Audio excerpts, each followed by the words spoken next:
Hey, have you ever wondered if it's possible to walk on water?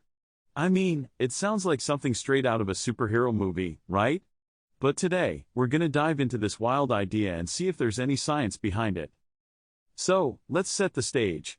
Walking on water might seem like a dream, but it actually ties back to a little something called surface tension.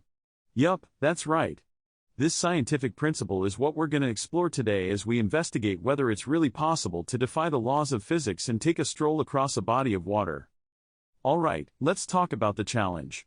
Why does walking on water seem so impossible for most humans?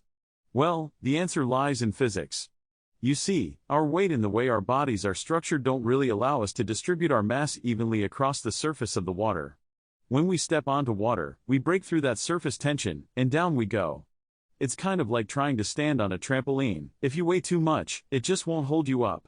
But some little creatures, like water striders, can effortlessly glide across the surface. What's their secret?